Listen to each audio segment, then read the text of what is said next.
Well, it's the start of another month, so it's time to take a look back at some Hoyas who have been here for 3 and 4 years and see how they're doing. So join me with a tasty beverage of your choice close to hand while we take a look at 3 and 4 year Hoya updates.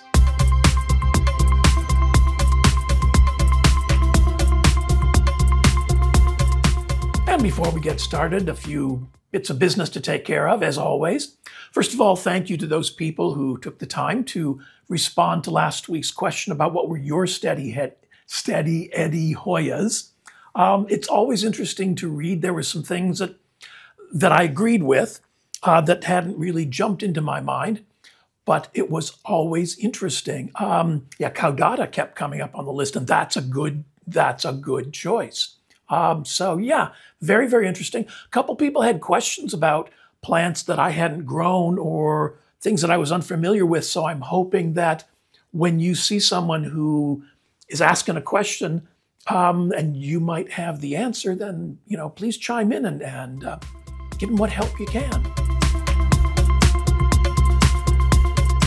And we've also got some thanks this week. First of all, a special thank you to Yonkers NY3636, who sent me a super thanks, and to Jill's a plant lover, and Marlene, and Amber, who bought me coffees this past week.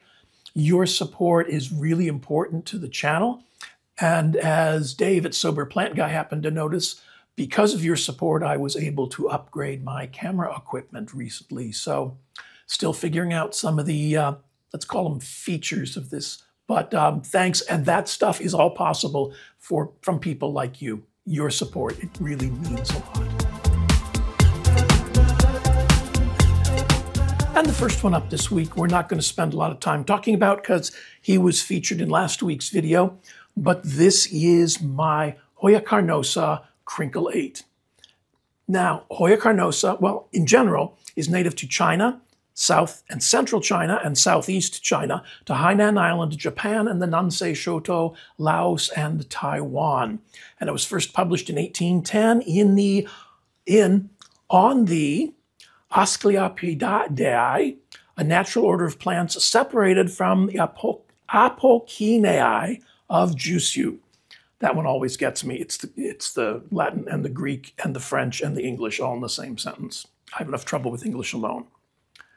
Anyway, this has been just a great grower for me.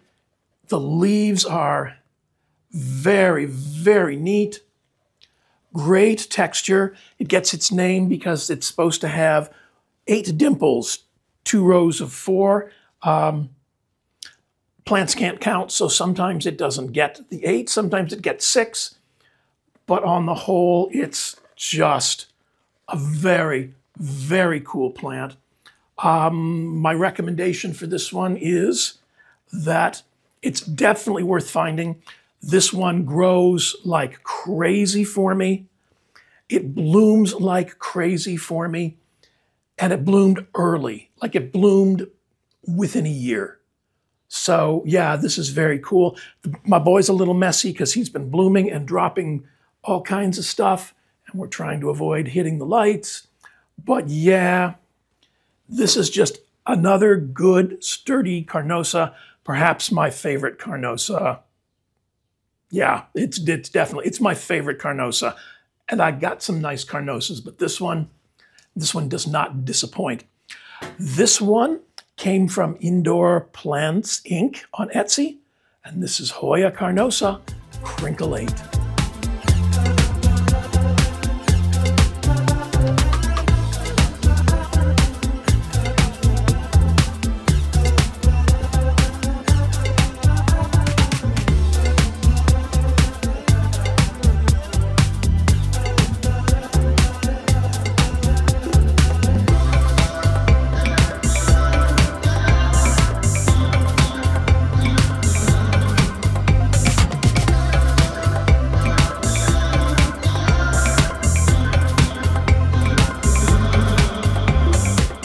And my next little troublemaker up is Hoya lacunosa. Just the plain green, no descriptor, no cultivar name, just Hoya lacunosa. And this is the one that started some trouble. Only because, oops, I thought we cleaned up before we had company come over.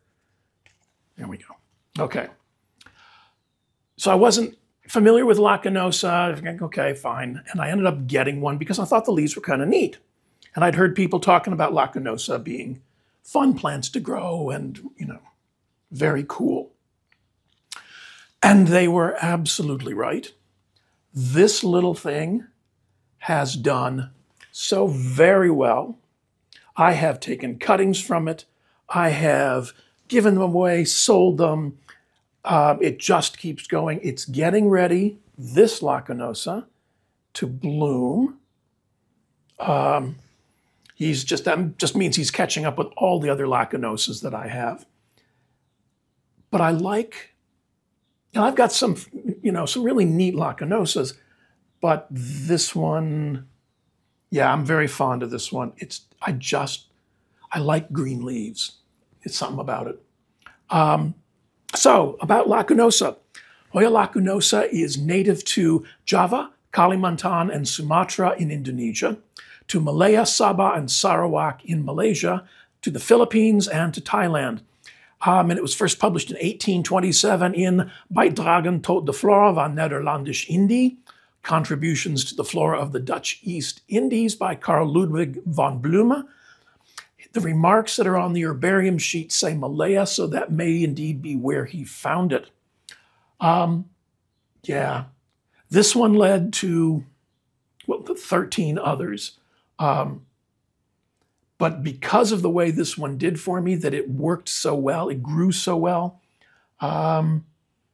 yeah, this one, has remained a favorite. You know, I've talked about how much I like lacunosa blooms. So this one's under, I think, a bit too much light. And it's on the back wall of one of the grow shelves, so I may lower it by 6 inches and see if that helps. The leaves on top are getting a little pale. Yep. Oh my, we didn't clean up. Get down in there. Why does it always, you notice something like this after company shows up? You know, okay. Yeah, this is just, lacunosas are just great plants.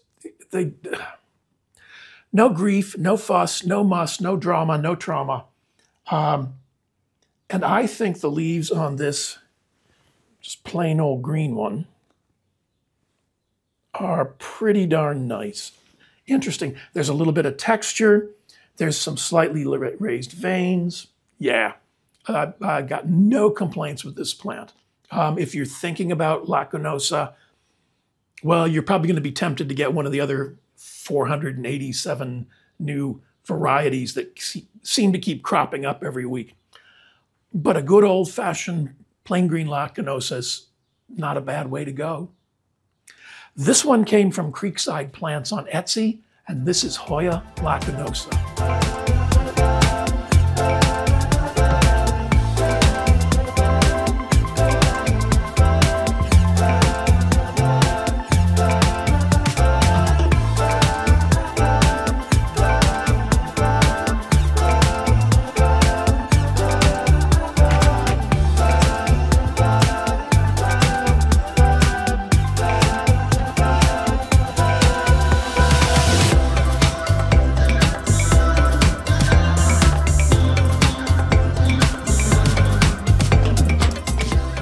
Seems somebody left some debris in my tasty beverage. Now, the next one up is my Hoya australis. And I think I showed Australis lisa, Australis tenuipes lisa, recently, but this is the plain green australis. What are you doing over there?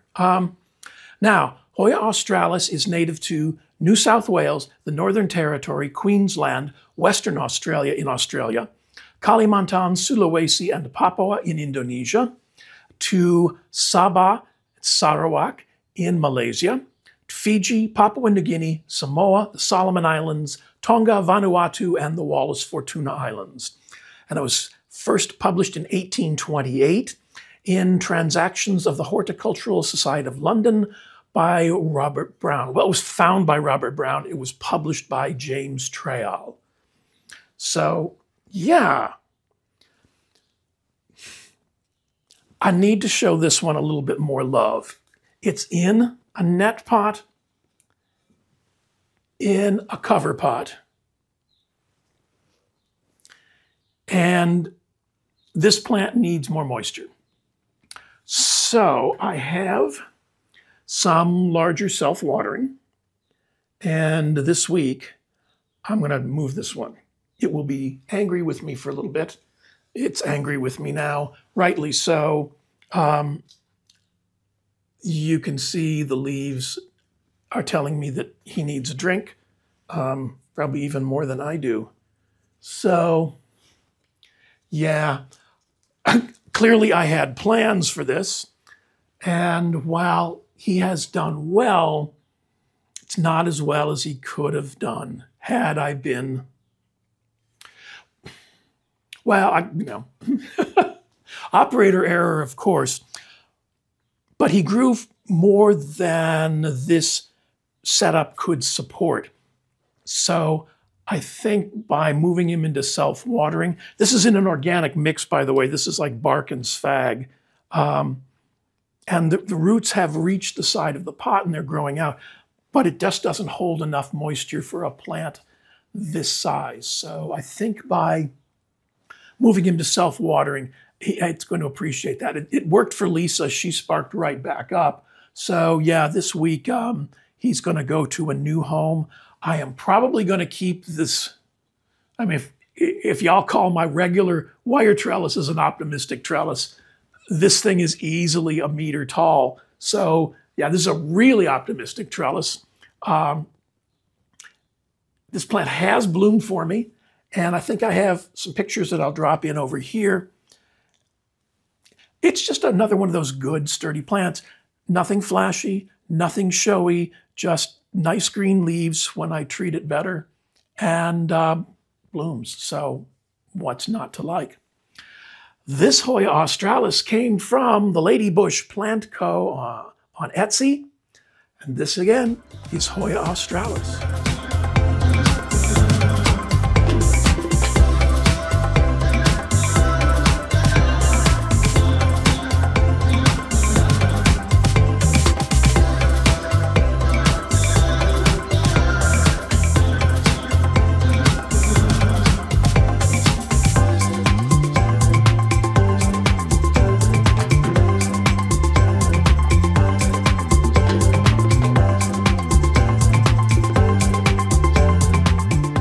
My next little buddy, celebrating 4 years here. I don't know how much celebrating he's doing. He's doing some celebrating now. Is what I purchased as Species Affinity Serpens Xiaojie 001, which is a very, very neat plant. A lot of the Hoya serpens characteristics. The leaves are,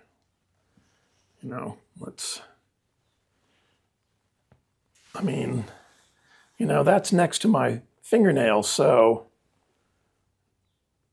yeah.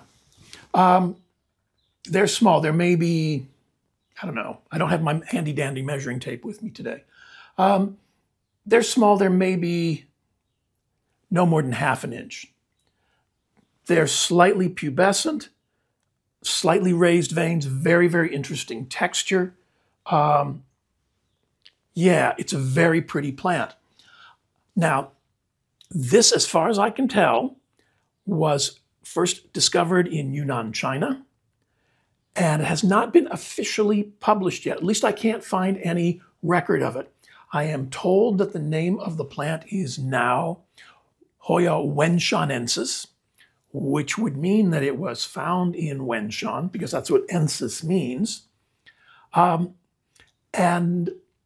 But I can't find that in Q's database. So I'm not sure what the official status of this plant is as of yet. So if you have it, don't throw away all your identification stuff. You can rename it Hoya wenshanensis, but keep the note FKA species affinity serpent Xiaojie 001. And I looked up to see if I could figure out what Xiaojie means.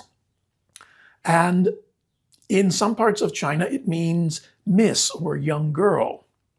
But in other parts of China, it carries a similar translation, but a rather unkind and nasty connotation. So yeah, don't use that. Just, it's not necessarily nice. Now this one has done okay. The leaves are very fragile.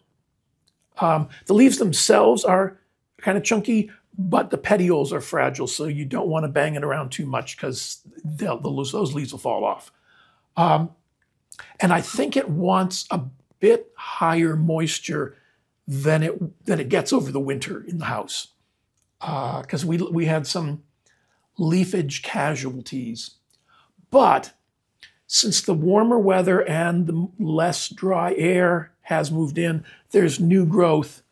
Well, 1, 2, 3, 4, 5, 6, 7, 8, 9. I can see 9 new vines and a bunch of new peduncles. And I think I have pictures of the blooms that I'll put over here. It's a nice little plant. It's very, very cool. I've never grown serpents.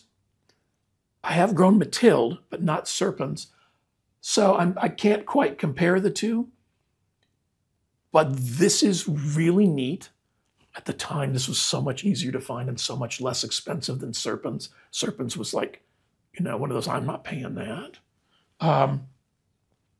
So yeah, the leaves are just, see if I can do this without screwing it up too much, are very, very interesting.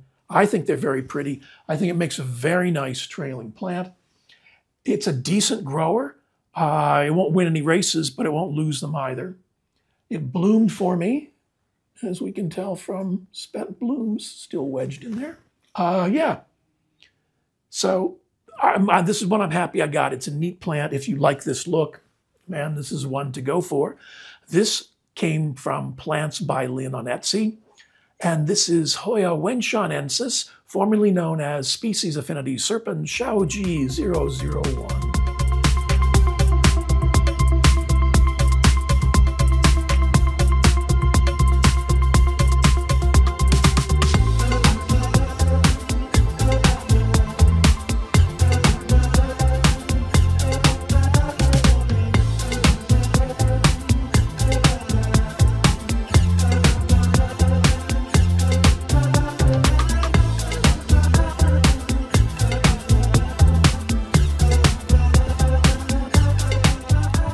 First of the plants that have been here for 3 years is Hoya caudata Sumatra.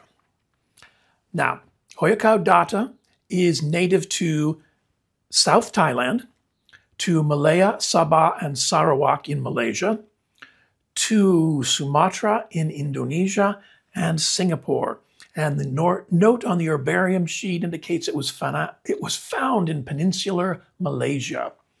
So that's Malaya. It was first published in 1883 in the Flora of British India by our friend Joseph Dalton Hooker, who named it caudata based on the blooms because they have tails on them. And with luck, I have pictures of the Hoya caudata blooms. When I first saw this one online, I wasn't quite sure.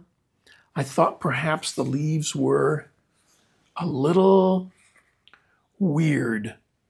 I didn't know if I liked them, that look. I wasn't quite sure. But I went ahead and ordered it because at the time it was reasonably priced. And I thought there's only one way to find out for sure.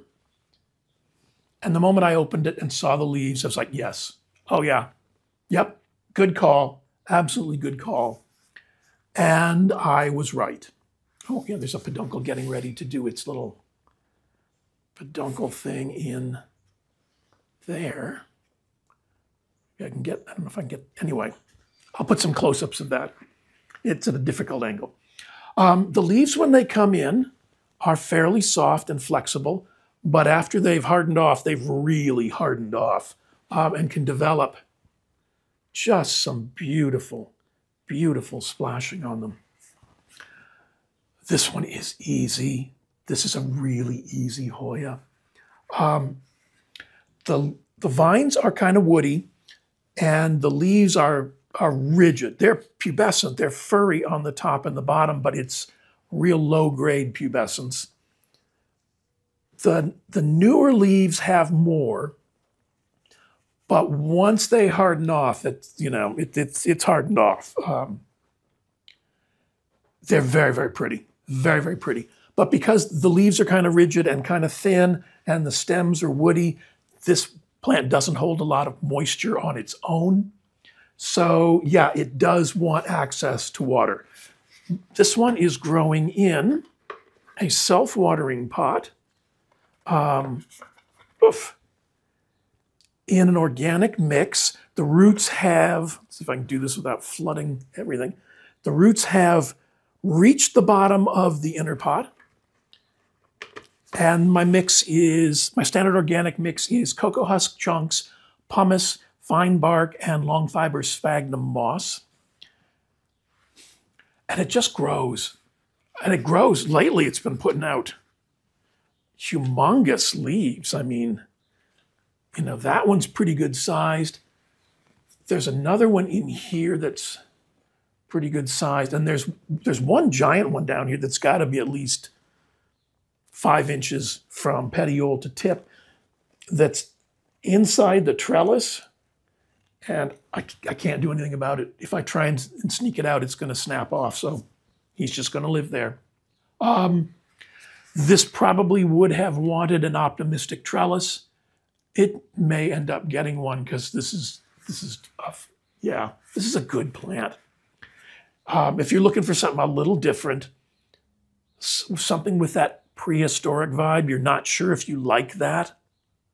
These rigid leaves with the splash and they're dark green, so this would be the one to try. It just did well for me. It's never, okay. It's never given me any problems. It just started growing from, once I settled it and started giving it regular waterings, it just started growing and did fine. It's very, very pretty. The blooms are very, very cool. It's not demanding. The only thing that's going to require some attention on your part is keeping up with the vine growth because, they're just going to town everywhere. This had grabbed onto Sigillatus, who lives above it, and I had to back it out of that whole situation just to bring it here to show with you. This is really cool. I like this one. I recommend this one. I think you would enjoy it. This one came from the Planted Veteran on Etsy, and this is Hoya caudata, Sumatra.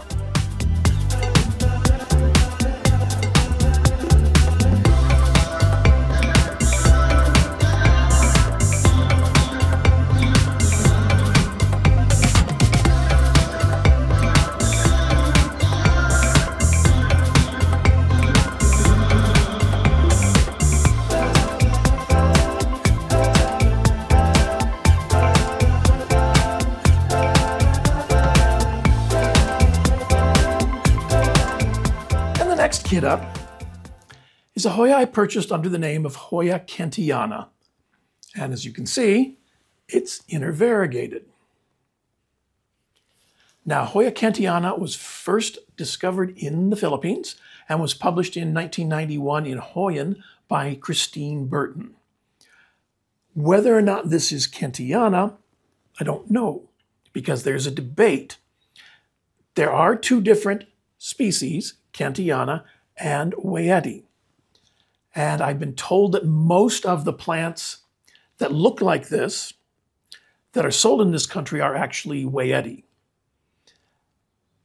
But I got this from a fairly reliable seller, and it was labeled kentiana.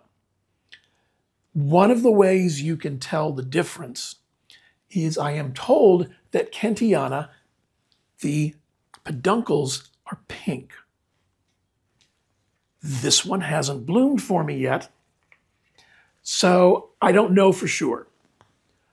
But I think it's absolutely beautiful, and I will like it, whatever its name is. What is going on? Oh, okay. What is that? No, okay. Aerial root. So I've been very happy with this. It's done very well. It lives underneath my multiflora, so we had to do some heavy-duty washing before we came out to meet the company. This has done really well. I started it off, I don't remember what it came in.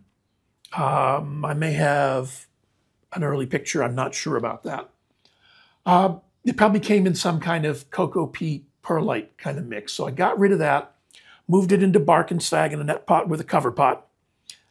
I may have a picture of that, I'm not sure. I didn't jot it in my notes, so we'll see. And it did fine, it grew, it was kind of, you know, it wasn't a slow grower, but it moved at its own kind of like Hoya pace. And then it grew to a point, as I ran into with those small 4-inch pots, that pot and that growing medium, that medium in particular, could not hold enough moisture to make this plant happy. So I decided I would move it to, and this is a 6-inch self-watering wick-based pot. And it's been very happy ever since. Yeah, it likes Kentiana and Hoyahead, because I have a Hoyahead. Both seem to like really, really airy mix. They like their access to moisture, but if it comes close to sitting in moisture or being too wet, they're not going to be happy. I had this one under brighter light, and the leaves got very pale. The variegation wasn't terribly interesting, and yeah, it just didn't, it wasn't looking its best.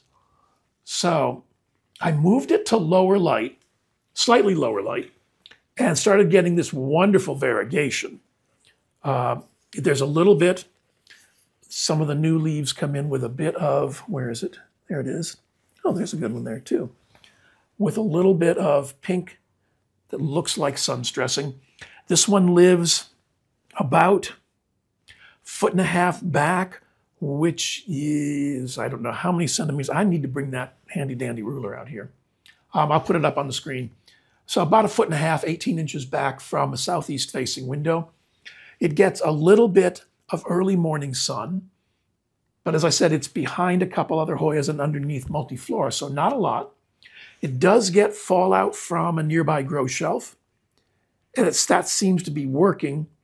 Because it's variegated, I try and err on the side of more light. You know, the darker the leaves, the less light they seem to be able to accept.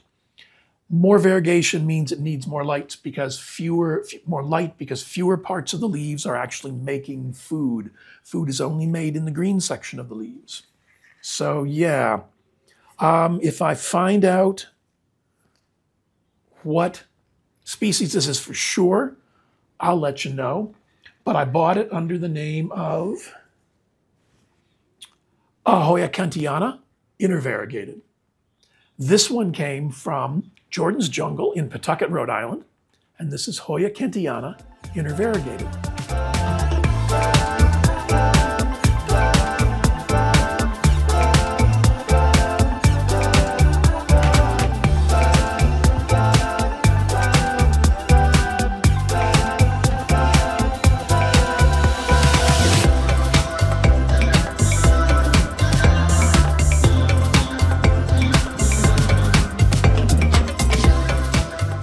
Also here for 3 years is Hoya crassipetiolata. Now, Hoya crassipetiolata is native to Vietnam. It was first collected in 2016 in Dien Bien province, at a height of 1,100 to 1,400 meters. And that's could be considered a slightly cooler growing Hoya, but that's all kind of relative to the actual location of that plant. So, you know, cooler, 1,100 meters here in New England would be a little bit cooler, noticeably cooler than 1,100 meters in Vietnam. But it was first published in 2017 in Terzanovia by Leonid Vladimirovich Avaryanov, Van Te Pham, and Tuan An Lu. And yes, I mean, and I'm sorry if I butchered those names. I try. It's just, this is one you want to have out where you can see it. Because, holy moly, that's very cool. I despaired of this one for a while because it didn't do much of anything. And then all of a sudden, and that was when when I started it off, it was Ian Barkenstag, net pot, cover pot, that setup. And then all of a sudden, it decided it liked me. It liked the setting and started growing. And it put out a bunch. I mean, you know, it put out a bunch of new growth. And I thought, well, you know, if it liked that, it's going to love self-watering and pond. And it really does.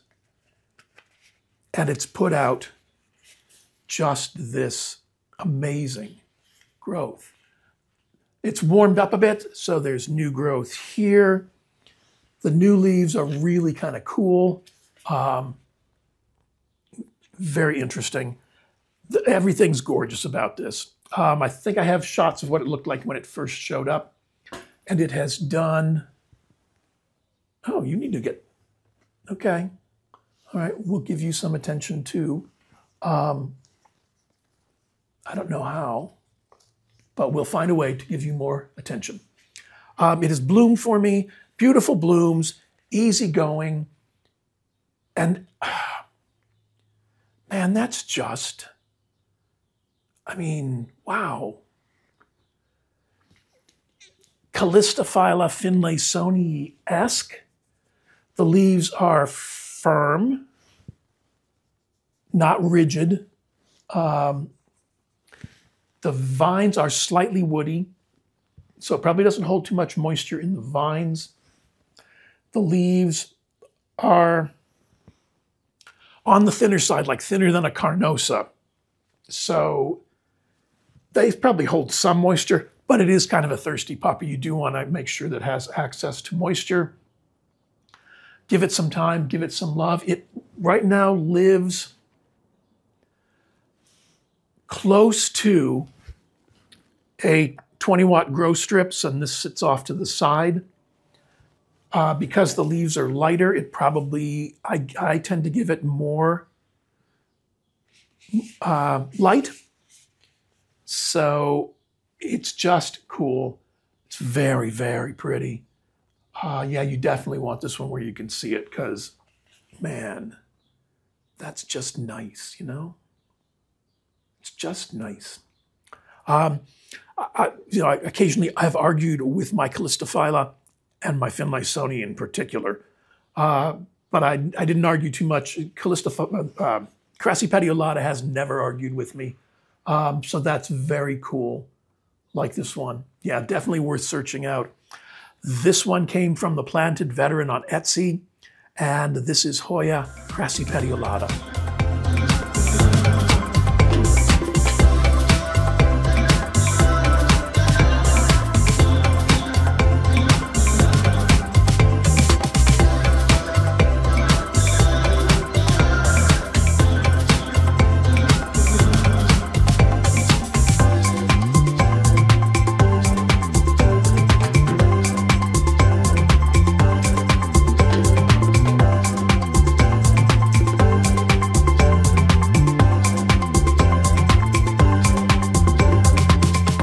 So this week's question for the comments is a shout out to small business. I ran a couple of online retail businesses for many years.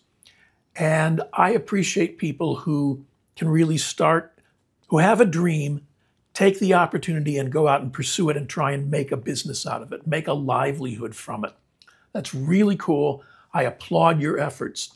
So the question for the comments is, it's your chance to give a shout out to your favorite online small business seller.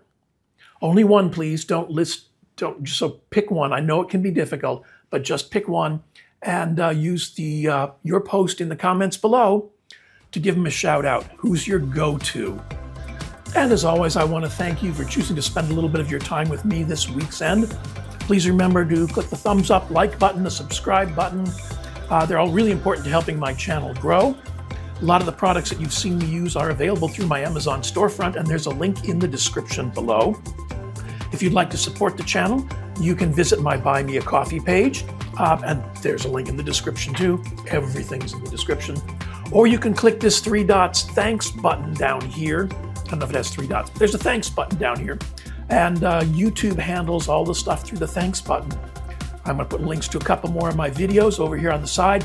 A big shout out to the people I met at the plant swap at the lofts at Pocasset Mill. That was fun. It was very nice meeting some of you. I had a good time. There were some interesting people there with great plants and great stories. So with all that said and done, enjoy the rest of your weeks now.